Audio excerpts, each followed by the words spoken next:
It's me, Pretzl Cosplay, and welcome to a new tutorial video. Today I want to show you how you can make this awesome prop of a beer barrel that actually also secretly is a purse. So that's very nice, and with a strap. So it's a really multifunctional beer keg that you can just make with simple EVA foam.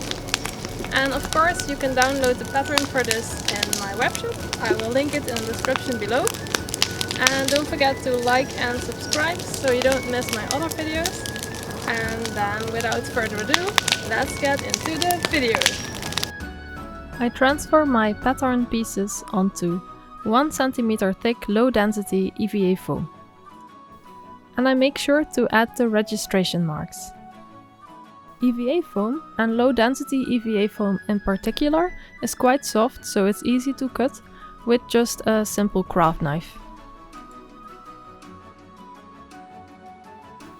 I cut the same pattern piece out of the EVA foam 9 times in total. And as you can see, the registration marks that I drew on the foam are still visible on the cutout pieces.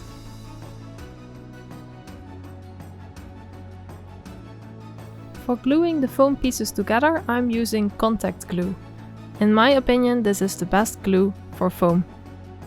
I put a little bit of the glue into a plastic squeeze bottle, so that will lengthen the shelf life of the glue in the can. And then I apply a thin layer of glue to both sides of the foam that I want to glue together. So this is one of the foam pieces and this is the other foam piece. And as you can see, I apply glue to both pieces. With contact glue, you have to wait a few minutes until the glue is not wet anymore, but when it became tacky. And then it's ready to put both pieces of foam together. This is when the registration marks become important. Line them up as good as you can to make the final shape of the keg as round and even as possible. And to prevent it from getting all wonky and skewed. And while I'm using low density EVA foam, you could also use high density EVA foam. It depends on what you like best.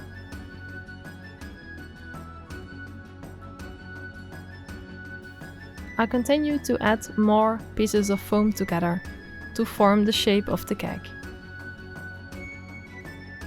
The contact glue that I'm using is Duracol from Mink, and it's my favorite contact glue. I also tried some other brands, but I always come back to Duracol, so I can really recommend it if you want to try gluing foam as well.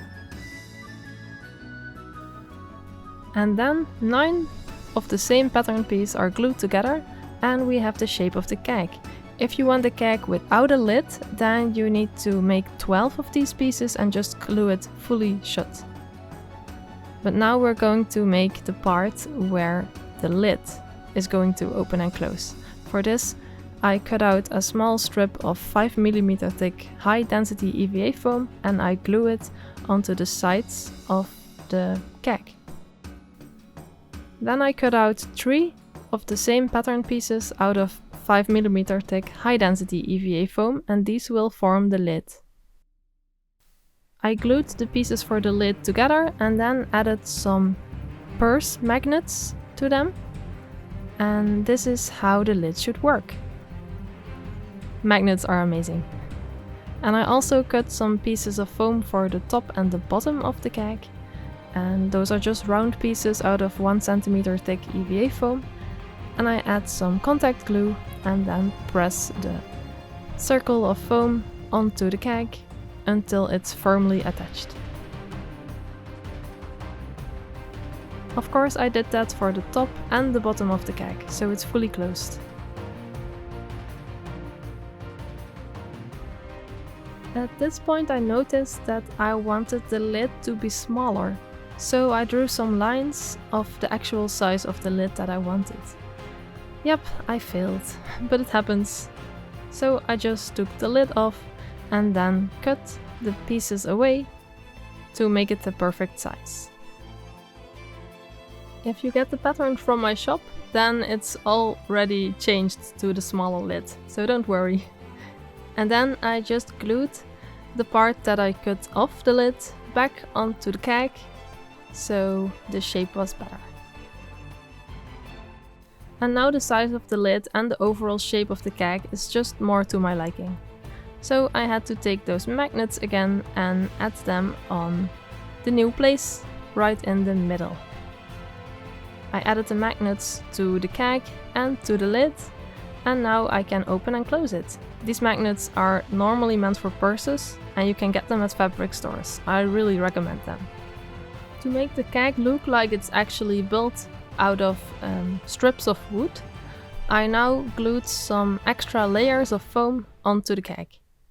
This is 5mm thick low density EVA foam, and that's very important because later I needed it to be low density. And on the back I also glued some pieces of foam to make it look like these pieces of wood are actually 1 centimeter thick. And on the lid I also glued some extra layers of foam, so it looked like wooden planks. And of course I had to do this for the whole keg. And as you can see, the sides have a little bit strange shapes, but I just made it work so it would fit exactly around the whole keg.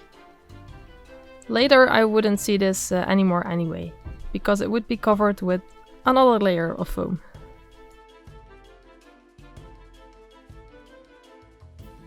And let's show off the lid once more, because it's pretty cool that it works. Right now the edges of the wooden planks were still looking kind of straight and boring. So I would cut off some foam off the edges to make the planks look a little bit more natural and give them more depth. Do you know these foam dowels? The pre-made foam shapes? They are very handy, and I just took a very white one and just cut a piece of it so I could use this as a cork for my keg. These dowels come in a lot of diameters, and I used one in 4 centimeter diameter. I just needed to cut a little hole inside of the lid, and I just of course used my craft knife for that, because it's very sharp and great for foam.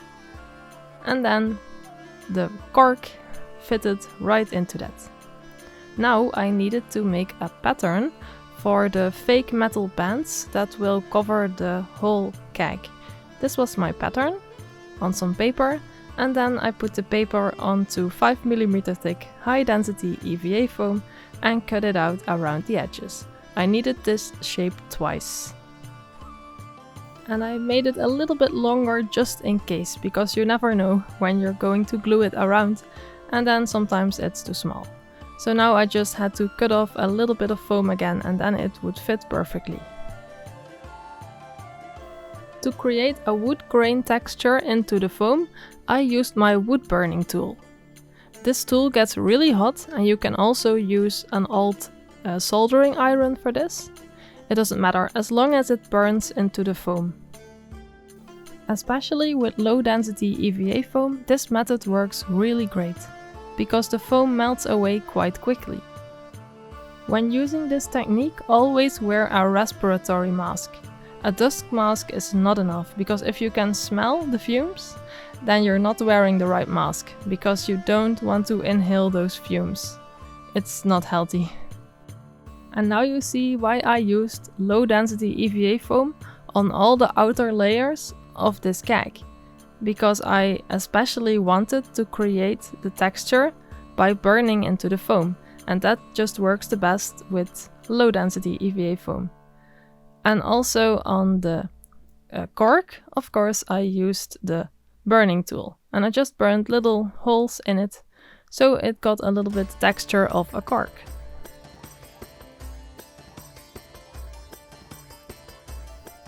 Also, when using this technique, it's a good idea to open your windows, or just work in a very well ventilated area, or outside. Just as long as you don't inhale all of these fumes. After all the texturing was done, it looked pretty cool. As you can see, I made some different textures over the whole keg, so it didn't look the same everywhere. this made it look more interesting. And there is the lid again, because it's pretty cool that it works. And now my least favorite part of working with foam, and that is sanding.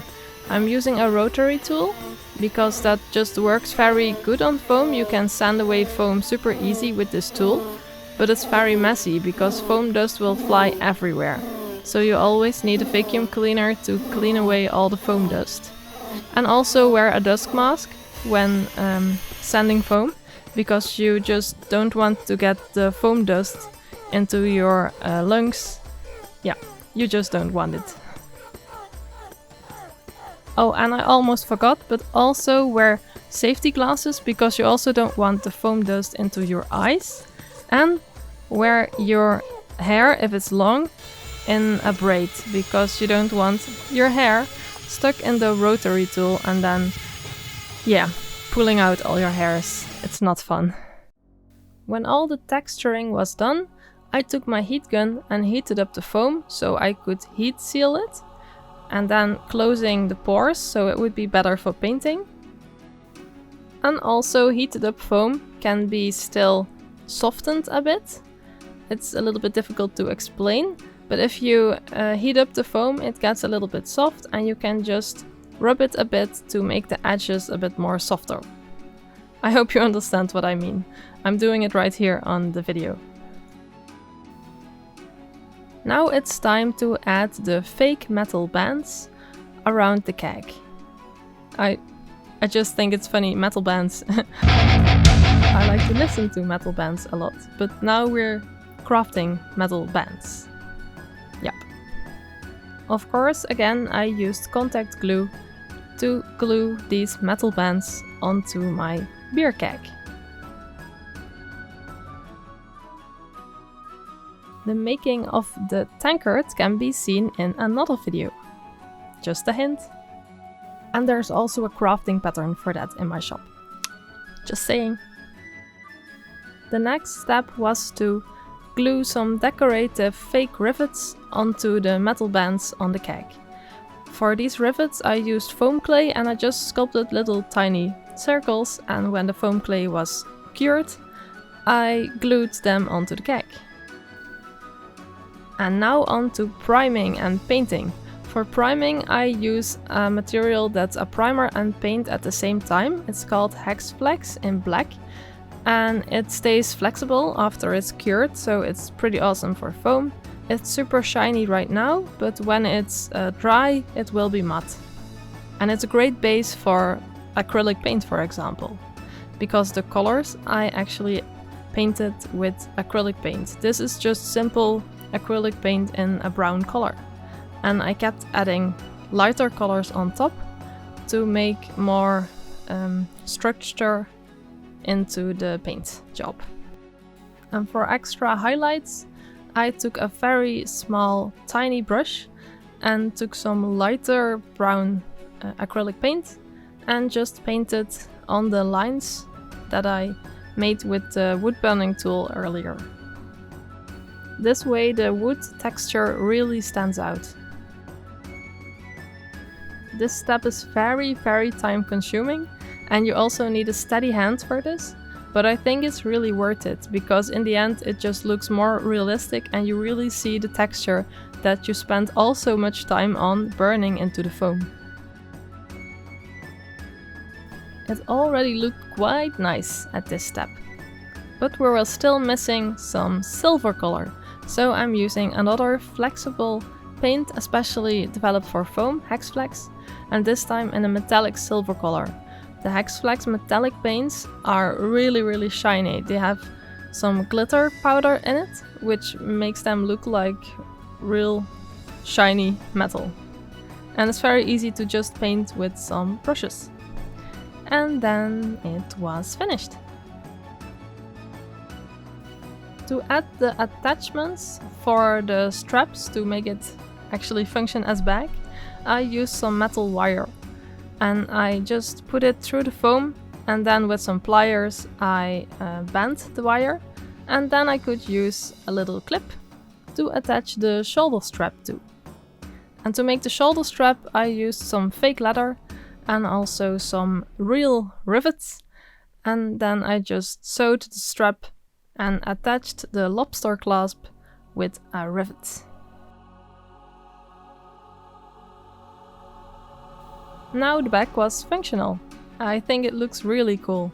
And to fix that metal loop, metal wire, onto the bag, I actually used a lot of glue on the inside and also glued some foam onto the wire, but I forgot to film that part.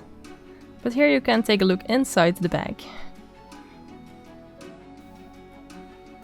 And together with the costume, it looks really, really cool. Don't you think? I'm really happy with how this purse turned out. And also without the strap, it just looks like a really cool prop. Of course, you don't need to use it as a bag. You can also just unclip the strap. And now it's a beer keg. And because this prop is fully made with foam, it's a soft prop.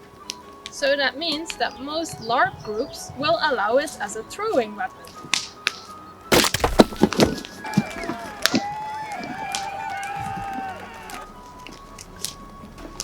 So now you know how you can make a cool prop like this for yourself. I hope you enjoyed this video and that the techniques were helpful. Please like and subscribe so you don't miss my other videos, and I will see you in the next video. Bye! Most LARP groups will actually allow it as a throwing weapon.